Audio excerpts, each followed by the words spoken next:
विद्यार्थी मित्रांनो, सह्याद्री ट्युटोरियल्समध्ये तुमचं स्वागत आहे.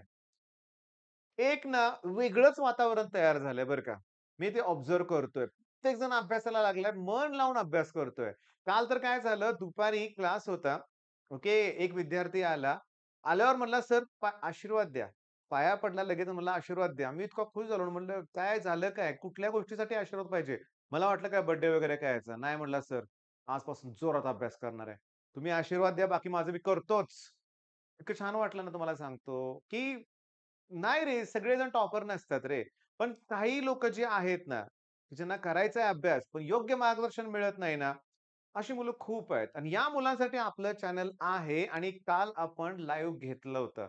मी तुम्हाला सांगतो, अनुभव नवीन आहे. 4 वर्षात पहिल्यांदाच लाईव्ह केलं होतं. ते लॅपटॉपच डिस्चार्ज झाला मध्ये म्हणून लाईव्ह ब्रेक झाला लक्षात घ्या. पुन्हा लाईव्ह सेशन सुरू केलं. पण पहिल्या लाईव्हला आय थिंक बरं का 300च्या आसपास मुलं होती. मला माहिती आहे हा आकडा छोटा आहे. कारण मेसेज बऱ्याच मुलांपर्यंत पोहोचला नसेल. पण कालची सगळी मुलं आज जॉइन होणार आहेत मला माहिती आहे. त्याचबरोबर ते त्यांच्या मित्रांबरोबर सुद्धा ही गोष्ट शेअर करणार आहेत, की आपल्या चॅनलवर आज 3 वाजता ओके. आज रविवार आहे. आज कॉलेजचं कुठलं प्रॅक्टिकल नाही, काही नाही. तुम्हाला आज 3 वाजता जॉइन व्हायचंय. आपण काय करणार आहे, की केमिस्ट्रीच घेणार आहे. तर नुसतं केमिस्ट्री, केमिस्ट्री, केमिस्ट्री नाही चालणार. मी तुम्हाला आजचं टार्गेट काय देतोय ते बघा, की तुम्ही काय करा, मी सांगतोय तेवढे फिजिक्सचे प्रश्न करायचेच. मी जे देतोय तेवढे करायचे. करणार का अगोदर सांगा? करणार ना? तर देतो प्रश्न, नाहीतर व्हिडिओ आत्ता स्किप करा. करणार असेल प्रश्न तरच. कारण नंबर ऑफ क्वेशन्स जास्त आहेत. ओके. केमिस्ट्रीची काळजी करू नका रे. आता मला लाईव्ह सेशन घ्यायला जमलंय ना, मी खूप डेली फक्त टायमिंग आपण थोडंसं ॲडजस्ट करूया. आता हे 3चं टायमिंग का ठेवलं मी तुम्हाला सांगतो. रविवारी सुट्टी तर आहेच रे. पण आता आमच्या इथं एक बालवीर गणेशोत्सव मंडळ आहे. ओके. तिथं आज एक छोटासा कार्यक्रम संध्याकाळी आहे.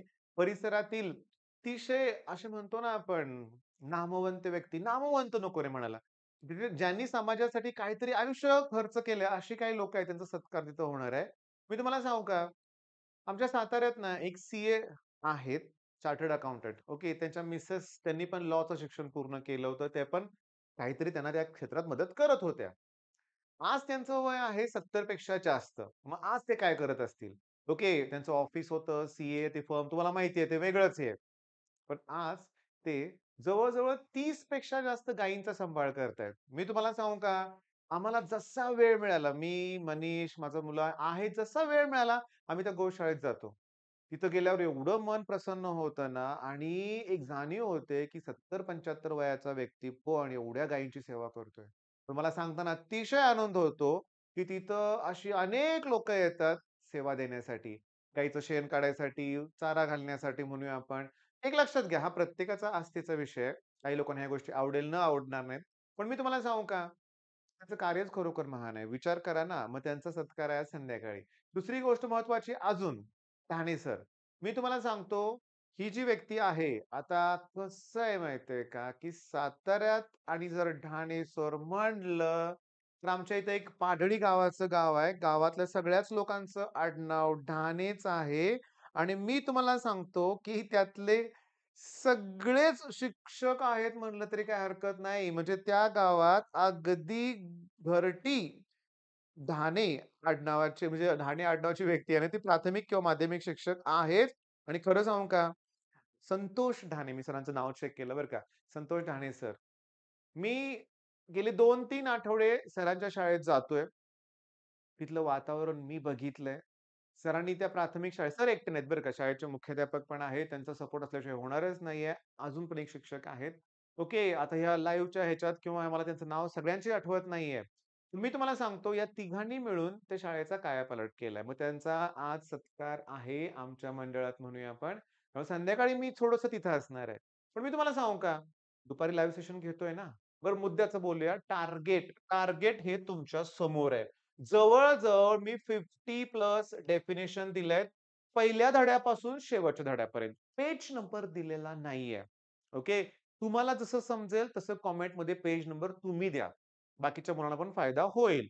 बरं डेफिनिशन्स कोणाकोणाचे आहेत बघा. यू इंटरनल एनर्जी लिहून घ्या. यू म्हणजे internal energy. K potential gradient. Current इलेक्ट्रिसिटीमध्ये व्ही अपॉन एल ना. ठीक आहे. त्याच्यानंतर I moment of inertia, X L inductive reactance, X C capacitive reactance, Z impedance, E म्हणजे इमिसिव्ह पॉवर केटीजी मध्ये आहे. Coefficient of absorption, coefficient of emission, coefficient of reflection, coefficient of transmission. Definition बघा, symbol दिलेत मी फक्त, पण नंबर ऑफ डेफिनेशन्स आहेत. 3 वाजेपर्यंत ऍट एनी कॉस्ट हे करायचं आहे. त्याच्यानंतर magnetisation, coefficient of viscosity, self inductance EMI मध्ये आहे, mutual inductance, gyromagnetic ratio magnetic material मध्ये आहे. सेकंड पेंडुलम ज्याचा पिरियड टाइम 2 सेकंद असतो. पुन्हा रेक्टिफायर जो एसी ला डीसी मध्ये कन्वर्ट करतो. रेक्टिफायर कुठे असणार आहे? सेमीकंडक्टर मध्ये. H intensity of magnetic field. हे काय आहे? असं मी त्या 7वीच्या बॅच मधल्या मुलांना शिकवलं बरं का. ती विचारायची, "काय आहे?" मी म्हणायचो, "अरे हे काय आहे?" मग ती म्हणून म्हणजे काय? गंमत करत होते छोट्या मुलांची. सांगू काय सिम्बॉलच काय म्हणतात ना, ससेप्टिबिलिटी. त्याच्यानंतर आयसो लिहिलंय, कळालं का? मग आयसोथर्मल प्रोसेस आहे. अजून काय? आयसो शब्द वापरून जेवढे आयसोबारिक, आयसोकोरिक आहे. एडियाबॅटिक ॲड करून टाका प्रोसेसमध्ये. Equilibrium, mechanical equilibrium, thermal equilibrium, chemical equilibrium. Okay. त्यांच्या डेफिनेशन्स लिहून काढायच्या आहेत. अँगल ऑफ कॉन्टॅक्ट, कॅपिलॅरिटी फ्लुइड मधला आहे. ट्रान्सफॉर्मर, परफेक्टली ट्रान्सफॉर्मर कशात असणार? ईएमआय मध्ये असेल का चेक करा. परफेक्टली ब्लॅक बॉडी केटीजी मध्ये आहे. त्याचे ना एक्सप्लेनेशन विचारतायत. Free vibration, force vibration, streamline flow, turbulent flow, harmonics, ओव्हरटोन.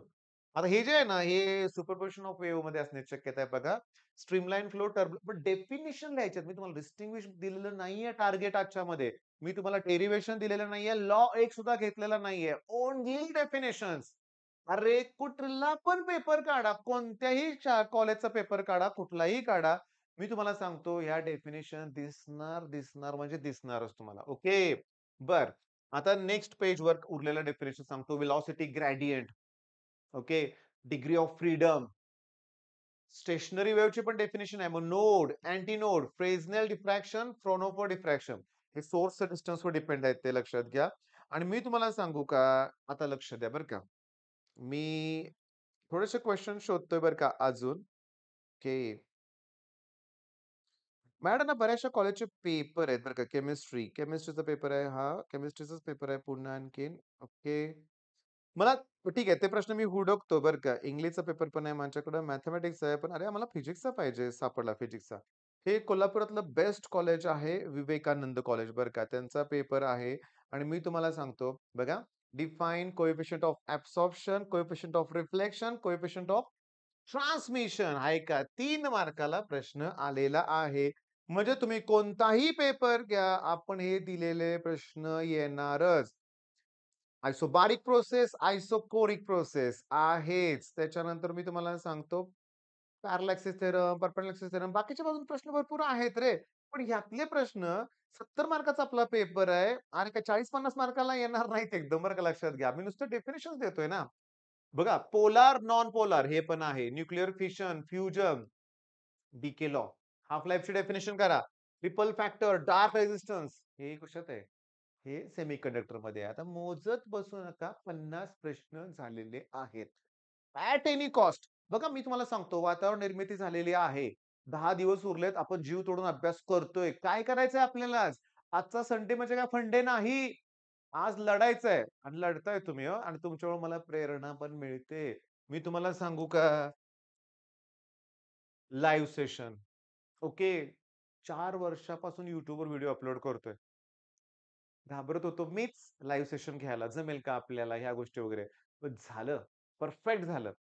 म्हणजे मी तुम्हाला माझा अनुभव सांगतो. काही घाबरायचं नाही. धाडसानं सामोरे जायचं. होत्या सगळ्या गोष्टी. अरे 10 सेकंद बोलू न शकणारा मी. ओके. म्हणजे क्राउड समोर म्हणतोय मी. कोव्हिडच्या अगोदरची गोष्टी तुम्हाला सांगतोय. म्हणजे 10 सेकंद सुद्धा मी बोलू शकलो नव्हतो. क्लासचा एक फंक्शन आम्ही घेतला होता. पण तेच आज हजारो लोकं असू देत, मी 1-1, 2-2 तास सुद्धा बोलू शकतो त्यांच्यासमोर. अगदी त्यांच्या मनात घुसून म्हणूया आपण. ठीक आहे. खुश करून त्यांना. ओके. म्हणजे मुद्दा काय बघा, जगात अशक्य काही नाहीये. मग ही गोष्ट आता सगळ्यांच्यावर शेअर करा. आपलं Insta अकाउंट पण आहे. Insta आयडी म्हणतो बहुतेक त्याला आपण आहे ना. सह्याद्री_ट्युटोरियल्स_. ऑफिशियल. ओके. ह्या पेजला पण फॉलो करायला विसरू नका. ओके. करणार ना टार्गेट कंप्लीट? लास्टचं विचारतोय. कराच. आणि अरे आपण काय करणार आहे? सगळ्या टॉपिक मधल्या डेफिनिशन्स आहेत. काय उरले असतील तर ते आपण सांगा आपण. करू की एक लाईव्ह सेशन? फिजिक्सला 5-6 दिवस सुट्टी आहेच ना. मी शिकवतो ना त्यावेळेस पण तुम्हाला. काय प्रॉब्लेम आहे? काहीच प्रॉब्लेम नाहीये. पण लाईव्ह सेशनला ना चांगलाच दम लागतोय बरं का लक्षात घ्या. आपण चांगलाच. कारण तुम्ही माझे YouTubeवरचे व्हिडिओ बघितले ना 10-15 मिनिटाचे आहेत बरं का आणि हे लाईव्ह सेशन तास पण त्यात एक मजा आहे रे. का माहिती का? तुमचं प्रेम मिळतंय ना म्हणून. मग आम्हाला काही वाटत नाही. मी तुम्हाला सांगतो, की आता YouTubeवर लाईव्ह सेशन घेणारे लोकं मी बघितलेत. अरे 2-2, 3-3 तासाचे लाईव्ह त्यांनी घेतलेत. खरोखर त्यांचे आभार मानले पाहिजेत मुलांनी. कारण एवढं तुमच्यासाठी लाईव्ह दिलं जातंय ना, ही खरंच मोठी गोष्ट आहे लक्षात घ्या. मी एक कॉमेंट फक्त सांगतो. काल एका स्टुडंटने केलं होतं, की त्या स्टुडंटची आई म्हणते, की आमच्या वेळेस असलं काय असतं तर त्यांना पण चांगले मार्क पडले असते. हे ऐकून बरं वाटलं बरं का. आणि सगळ्यात महत्त्वाचं काल एक पालक भेटायला आले होते. ते म्हटले, स्टुडंट नाही, पण ते स्वतः माझे व्हिडिओ मात्र बघतात. प्रत्येक व्हिडिओ बघतात. मी तुम्हाला सांगतो असे बरेचसे पालकांचा मी अनुभव घेतलाय, की ते पूर्ण माझे व्हिडिओ बघतात आणि सांगतात पण मला, "सर तुम्ही असं बोलला, हे बोलला, ते बोलला." तो माझा प्रयत्न प्रामाणिक आहे. पण मी इथं मुलांच्यावर नाराज आहे. पण का नाराज आहे? आनंद मिळत नाहीये मला. ओके. नंबर ऑफ स्टुडंटचं पर्सेंटेज काढलं, की जे खरोखर मन लावून अभ्यास करतायत ते कमी आहे. मला फी भरतोय. ओके. काय मुलांसाठी करायला पाहिजे तो तयार आहे. पण मुलांना ना, ते गरिबीचे चटकेच बसलेले नाहीयेत. ओके. या पिढीला. म्हणतो ना आपण परिस्थिती. सगळंच आहे आणि काय मग करायचंय असं झालंय. सगळंच आहे आपल्याकडं. ओके. मग हे नको आहे. हे बदलायचंय मला. मी तुम्हाला सांगू का, की खरोखर अशा समाजात अशी हजारो मुलं आहेत, त्यांच्यापर्यंत अजून काहीही रिसोर्सेस नाहीयेत. त्यांना आहे क्षमता, पण काहीच नाहीये त्यांच्याकडे. ते शिकू शकतच नाहीयेत. भले तुम्ही कितीही आरक्षण द्या, काही उपयोग होत नाहीये. हां. मी तुम्हाला सांगतो, आता आरक्षण इतकी वर्ष दिलं जातंय. आज देखील ग्रामीण भागातली मुलं मागच आहेत. त्यांच्यापर्यंत आरक्षण पोहोचलेलंच नाहीये. शहरातलीच मुलं आता माझ्या बोलण्याचा बऱ्याच जणांना राग येणार आहे. मी क्लासमधल्या एका मुलाला ओरडलो. त्याच्या वडिलांनी स्टेटस ठेवलं होतं, की त्यांच्या मुलाला कुठली एन-एम-एम कुठली एस स्कॉलरशिप मिळाली. मी तुम्हाला सांगू का? स्कॉलरशिप ही ज्याला गरज आहे त्यालाच मिळाली पाहिजे. पण स्कॉलरशिपला सगळ्यांनी प्रतिष्ठेचं बनवून ठेवलंय. स्कॉलरशिप मिळाली. अरे, तुझी स्कॉलरशिपची रक्कम आहे ना, ते खरोखर अशाच मुलाला मिळाली पाहिजे, की जो अभ्यासात हुशार आहे आणि गरजू आहे. आजकाल तसं होत नाहीये. तुमच्याकडं घरात टू व्हीलर आहे. तुम्ही एक सुख वस्तू अशा चांगल्या कुटुंबातील आहात म्हणूया आपण. मग अशा वेळेस हे नको स्कॉलरशिप. ती स्कॉलरशिप गरजू मुलाला मिळायला पाहिजे. पण इथं बदल तुम्ही करणार आहे. ओके. मी तुम्हाला हळू-हळू ह्या गोष्टी शिकवणार आहे लक्षात घ्या, की खरोखर गरज असेल तरच ती स्कॉलरशिप घेतली पाहिजे आपण. नाहीतर त्या एक्झामला सुद्धा नाही बसलं पाहिजे. पण बसवलं जातंय. मी बसवलं होतं माझ्या मुलाला. ओके. कारण मी तिथं काहीच करू शकलो नाही. माझ्या घरात मिसेस म्हणली, "नाही बसवायचंच परीक्षेला." कारण ती प्रतिष्ठेचं बनवलेलं आहे. ओके. बरं मुद्दा लक्षात आला तुमची मला काय सांगायचंय ते. मेन मुद्दा काय? कंप्लीट करा. कराच कंप्लीट लक्षात घ्या. कराच. At any cost. लिहून काढा हे प्रश्न. मग फिजिक्स पण काय प्रॉब्लेम येणार नाही. केमिस्ट्री मी लाईव्ह घेतोयच. 3 वाजता अटेंड करा. चला ऑल द बेस्ट.